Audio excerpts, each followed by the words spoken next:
Now, we would expect an all-powerful, perfectly good God to prevent this suffering, unless he has some reason not to. Notice that not just any reason will do. It will not do, for example, to say that God just doesn't care about the suffering of these children, for God is supposed to be morally perfect. No, his reason must be such that it morally justifies his failure to prevent their suffering. It's tempting to think that there is some greater good that can only come about if these thousands of children are allowed to die in pain each day, or some greater evil that would come about only if they were spared. Well, is there? We can answer that question by carefully considering all the kinds of goods and evils we can think of. For example, does humanity learn anything useful about malaria that we couldn't otherwise learn? Apparently not. We already know how to prevent it and treat it. Does it inspire you and me to be better people, to strive to save the victims? For the most part, no. But even if it did, why should they suffer so that we can be more virtuous? You might wonder, why should we finite beings think that we're in a position to know God's reasons? Here's the answer. If God loved us, then we would be the first to know the reasons he permits bad things to happen to us. A loving father who must bring his child to the hospital for a painful medical treatment will explain to her the reasons why he does what he does. If she can't understand the reasons, he'll at least make sure that she feels his presence and comfort and receives some assurance that there is a reason, even though she can't see it right now. So there is every reason to think that we especially should be aware of any justifying reasons that God has. What we in fact find is that many of those who undergo terrible anguish, such as Holocaust survivors, report feeling totally abandoned by God in their time of need. Of course, many victims of disease, starvation, and natural disaster die very young, having never even believed in him. So, if, after considering the matter carefully, we are unaware of any kind of state of affairs that would justify God in permitting suffering of this kind, we can reasonably conclude that there is no such state of affairs. But it follows that there is no perfectly good God. If God were here with us, then something must justify the suffering of these millions of children.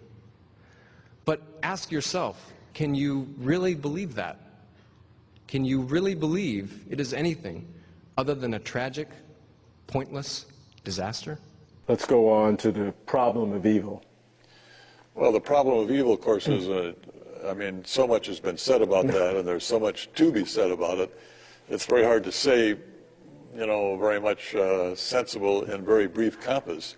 But I would say the basic thing to think about here is the fact that while it's true we can't see what God's reasons for permitting evil are, or at least we can't see in many cases what the reasons are, it's hard to see why that's an argument for its being unlikely that God exists, or that God has reasons, or that there is a being like God who has reasons.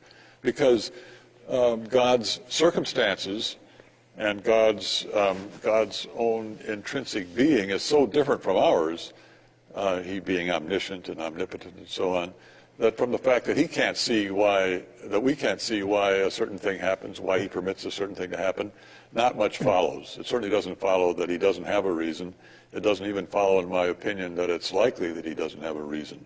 It's just not the case that if God actually did have a reason, you and I would be the first to know. We might not know at all. Forgive these questions. In a perfect world, I wouldn't have to ask them. But if God is all good and all-powerful and all-knowing, why does he allow bad things to happen to good people? This is, I think, the principal argument for the atheistic side that my opponents in the debates will sometimes bring up. And I think that there's a couple of ways to respond to this. First, we need to understand what the atheist is claiming here. Is he arguing that God and suffering are logically incompatible with each other? If he is, then he needs to show that there's some sort of implicit contradiction there, because there's no explicit contradiction. And I would say that no atheist has ever been able to sustain that burden of proof, to show that there are necessarily true assumptions that would reveal some kind of a contradiction between God and the suffering and evil in the world. In fact, I think we can prove that they are compatible by just adding a third proposition, and that would be that God has morally sufficient reasons for permitting the evil and suffering in the world. As long as that's even possible, it shows that God and evil are logically compatible. So that logical version of the argument doesn't work. Now, very quickly, there's a probabilistic version of the argument which says, all right, God and evil are logically compatible, but nevertheless it's highly improbable that God exists, given the evil and suffering in the world. And I think there's a number of moves that the theist can make in response to that argument to show that it's not improbable that God exists, given the suffering in the world. I happen to believe, and I'm going to try and be as objective as I can Sure. throughout the debate, that the reasons why there is suffering and pain are entirely obvious, and in fact they're inevitable if there is a loving God. But how would you explain them? Why then does God have to allow discomfort, suffering, pain, Sure. terrible pain sometimes to exist? Well, I would say, Michael, that there isn't any single reason. Rather, there's a multitude of reasons that would be in play here. One would be that God wants to create a world of free creatures who can become responsible moral agents and mature persons. And that will require a world that operates according to certain natural laws, where the fire that warms you can also burn you, the water that sustains you can drown you. And it would require the ability of these creatures to do morally evil acts. And so creating that sort of an arena, I think, is going to allow the possibility of natural suffering and moral evil to occur. But that God permits these with the overall goal in mind of bringing people freely into a knowledge of himself and to eternal salvation. And the goal of human life is not happiness in this life.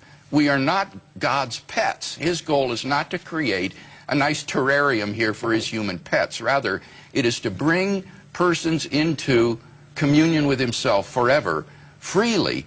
And in order to do that, it's not at all implausible that a world suffused with natural and moral evil would be the correlative of that. What about the problem of innocent suffering in the world? Well, in dealing with this problem, I think it's vitally important that we distinguish between what I would call the emotional problem of suffering and the intellectual problem of suffering.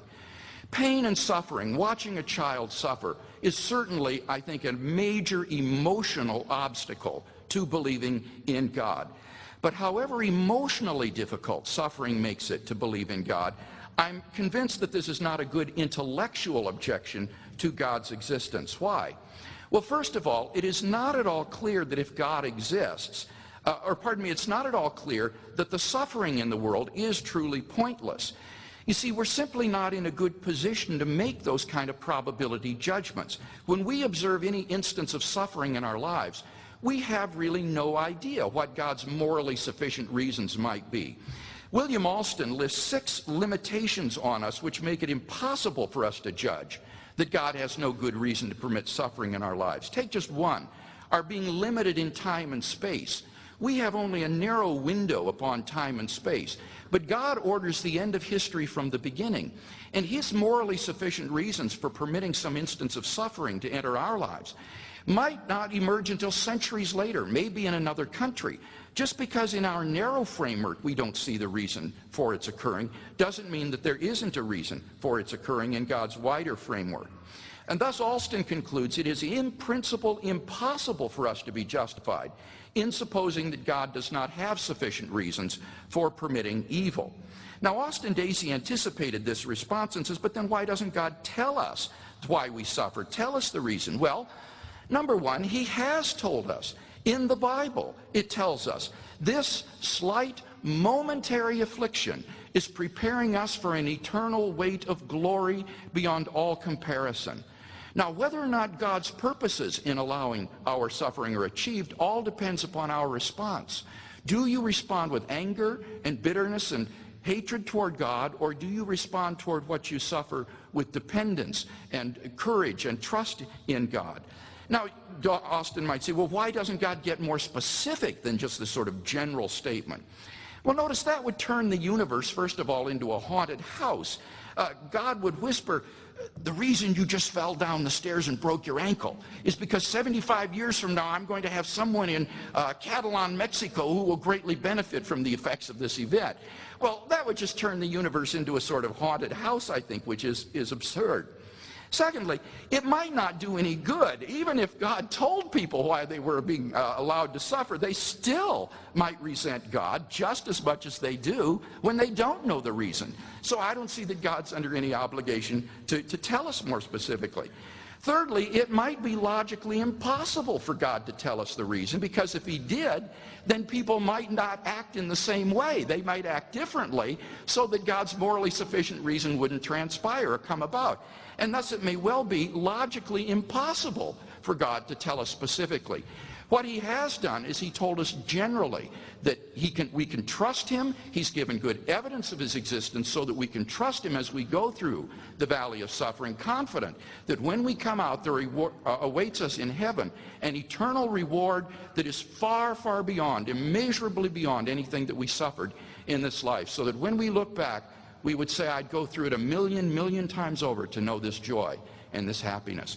And therefore, I don't think any of these arguments present compelling reasons for thinking that God does not exist.